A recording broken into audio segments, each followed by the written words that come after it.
हाँ, इस पूरे प्रेमिसेस को आईटीबीपी के हवाले कर रखा है 4-5 दिन पहले से ही जिला प्रशासन ने। यहाँ की पूरी सुरक्षा आईटीबीपी के हाथों में है। अंदर एनडीआरएफ, एसडीआरएफ काम कर रही हैं। सुरक्षा के चाक चौबंद सिविल पुलिस यहाँ पर हैं। खुद जिला पुलिस कप्तान अर्पण यदुवंशी यहाँ पर हैं। जिलाधिकारी अभिषेक रुहेला यहीं पर हैं।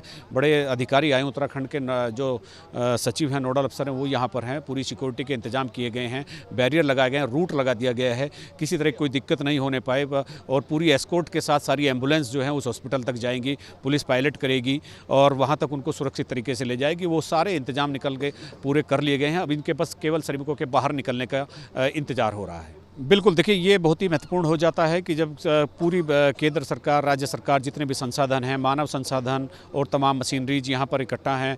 राष्ट्रीय और अंतर्राष्ट्रीय लेवल के यहाँ साइंटिस्ट हैं जो टनल से संबंधित और उसके व्यापक अनुभव वाले लोग हैं। व्यापक उन्होंने प्रयोग किए हैं, बड़ी बड़ी टनल्स बनाई हैं और ये सब पूरा अनुभव। और फिर एक आस्था की भी बात है। मंदिर यहाँ स्थापित होने के बाद 3 दिन से, ये संयोग ही है या इत्तेफाक है, जो भी कुछ है, लेकिन 3 दिन से लगातार एक के बाद एक अच्छी खबरें आ रही है।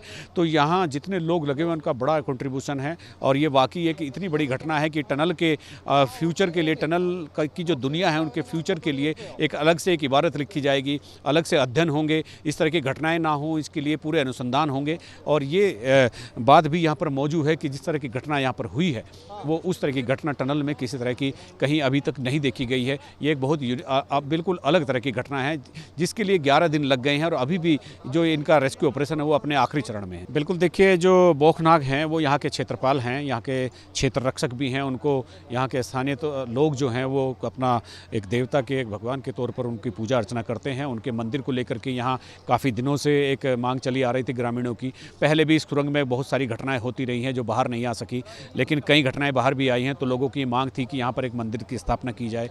वो जब ये घटना हो गई उसके बाद कंपनी ने जेसीबी से वहाँ से मलबा हटाकर सुरंग के बिल्कुल मुख्य द्वार के बाईं तरफ उस मंदिर को स्थापित कराया। और उसके बाद वहाँ पर अब ये एक संयोग है या ईश्वर की शक्ति है, जो भी कुछ है, आप इसको कुछ भी कह सकते हैं, वो उसी दिन से चीज़ें ठीक होनी शुरू भी हो गई। तो इस बात को जब इसकी कामयाबी की एक कोई गाथा इस टनल के रेस्क्यू ऑपरेशन की लिखी जाएगी तो यहाँ के जो क्षेत्रपाल हैं उनकी जो मंदिर की स्थापना वाली जो घटनाक्रम है उसको भी उसमें शामिल किया जाएगा। बिल्कुल, देखिए प्रदेश कांग्रेस अध्यक्ष करण माहरा ने साफ कहा है कि हम सरकार के इस घड़ी में सरकार के साथ खड़े हैं। लोगों की जीवन की सुरक्षा सबसे सर्वोच्च प्राथमिकता है, लेकिन जब ये ऑपरेशन पूरा हो जाएगा तो उसके बाद एक बहुत विस्तृत जाँच की जरूरत होगी जो एक न्यायिक अधिकारियों की या किसी जज की निगरानी में होनी चाहिए। इसका पता लगाया जाना चाहिए कि बुनियादी तौर पर किस तरह की खामियां कंपनी ने बरती हैं, इसके डिज़ाइन में गड़बड़ है, एस्केप चैनल क्यों नहीं बनाया गया, और मतलब तमाम वो चीज़ें जो बहुत ही धरातल पर होने वाली चीज़ें हैं, बुनियादी तौर पर उनको किसी भी बड़े प्रोजेक्ट में शामिल किया जाना बहुत ज़रूरी होता है। आखिर वो क्यों नहीं की गई है, तो इसके लिए एक विस्तृत जांच की मांग उन्होंने सरकार से आज की है। और उन्होंने कहा भी है कि अगर इस मामले में कांग्रेस को आंदोलन भी करना पड़ा तो वो पीछे नहीं हटेंगे, लेकिन एक विस्तृत जाँच आनी चाहिए ताकि इन तरह की घटनाओं की पुनरावृत्ति ना हो।